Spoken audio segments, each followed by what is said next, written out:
Hello po sa inyong lahat mga ka-crypto, ako po si Pinoy Crypto Trader at sa video na ito ay atin mapag-uusapan ang tungkol dito kay Fluky Ino kung saan ay naritin po nito ang kanyang 8% na surge at mukhang ang nagdulot po nito ay yung kanyang pagkakalista dito kay Binance sa bansang Thailand. Kaya ayan, bago po tayo magpatuloy ay nais ko lamang po munang bigyang linaw ang aking disclaimer kung saan ang nilalaman po ng video na ito ay hindi po ito isang financial advice. For education and information purposes lamang po ang layunin nito.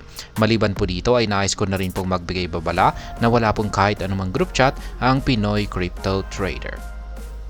Ayan. Sabi rito ay Thailand promotes mainstream crypto adoption. Fluky took to X to announce the new listing in Thailand where it has consistently gained popularity. Kaya yan, mukhang nagugustuhan ba po kasi ng mga Thailand, mga investor or trader sa bansang Thailand itong si Fluky Ino. Kaya pinost po nila sa kanilang official X account yung kanilang listing dito. Kaya check po natin. Ayan po, yung kanilang official listing dito sa Binance Thailand. Thailand where Fluky enjoys immense popularity, boosts a significant crypto adoption rate. Approximately 12% of the population or nearly 10 million people own crypto in Thailand. This places Thailand 10th in the Chainalysis 2023 Global Cryptocurrency Adoption Index, showing substantial civilian adoption. Ayan, dami po palang mga crypto enthusiast dito sa bansang Thailand. 10 million na mga tao ang at least may hawak na crypto. Kaya dahil dito ay sila raw po ang bansang Thailand ang ikasampo na chain analysis ng 2023 Global Crypto Adoption Index. Additionally, according to the Global 2022 Digital Overview Report, Thailand stands out for having one of the highest proportions of cryptocurrency ownership among internet users worldwide. Ayan, tindi po pala. Ang bansang Thailand ay isa raw po sa mga may highest proportions ng ownership sa mga cryptocurrency sa buong mundo. Yan po ay noong taong 2022. Binance Thailand operates under the licensing of the Ministry of Finance of Thailand and is supervised by the Office of Securities and Exchange Commission. Ayan. Nakakuha po sila ng license dito sa bansang Thailand. Ayan, at approve po ng kanilang gobyerno or yung kanilang SEC. Ayan, at regulated po siya dito sa bansang Thailand. Bakit kaya dito sa Pilipinas ay nahihirapan siya? Ayan, sana ibigyan na rin ng license itong si Binance para makapag-operate na ng maayos dito sa atin.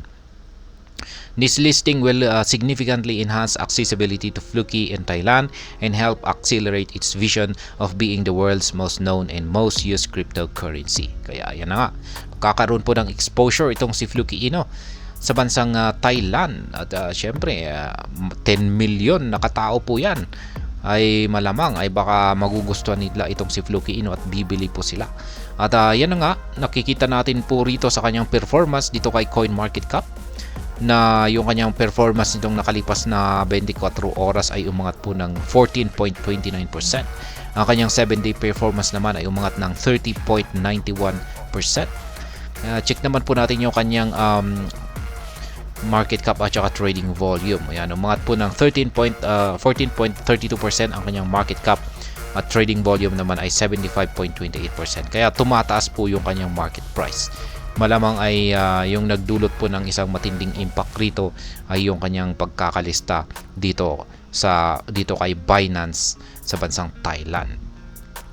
The Asian country remains at the forefront of the cryptocurrency adoption. About 12% of its estimated population of about 10 million people utilizes crypto for their daily transactions. Ayun na nga, 10 milyon na tao dito sa bansang Thailand ang gumagamit ng crypto.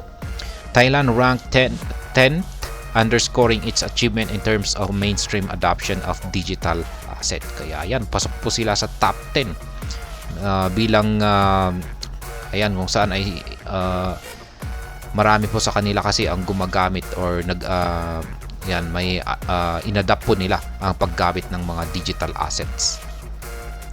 Due to the regulatory framework set up in the region, Binance Thailand operates as a business that is licensed under the Ministry of Finance of Thailand and supervised by the Office of Securities and Exchange Commission. Ayan na nga, yung sinabi ko kanina, approve po ng kanilang Ministry of Finance ng Thailand. Kaya sa atin kailan kaya ma-approve at mabibigyan ng license to operate itong si Binance dito sa atin. Sana ay bilis-bilisan po nila. Kasi diyan na lamang mo, maraming mga Pinoy po talaga gumagamit kay Binance. The Binance Thailand listing affords Fluky the opportunity to rank amongst the top altcoins in the crypto ecosystem. Residents of Thailand can easily access the Fluky Ino meme coin from their country without exploring encryption tools like VPN. Yan, buti po sila. Hindi yung mga users po rito ay hindi po nila kailangang gumamit ng VPN para ma-access itong si Binance.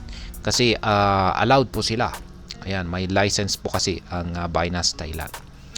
Kaya sana ay ganyan rin po para matigil na ang paggamit ng mga Filipino users ng VPN para lamang ma-access ang kanilang Binance account or para lamang makapag-trade dito.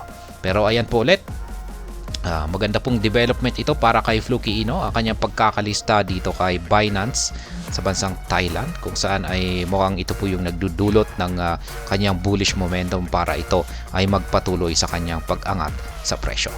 At ayan, hanggang dito na lamang po tayo sa video na ito mga ka-crypto. Sana po ay inyong nagustuhan ang aking paliwanag sa video na ito. Kung inyo po itong nagustuhan ay pakiclick lamang po ang like button nito.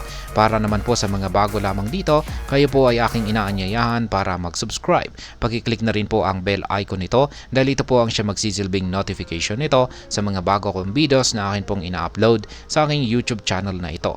Marami pong salamat sa panonood. Ingat po tayo lagi at God bless po sa ating lahat.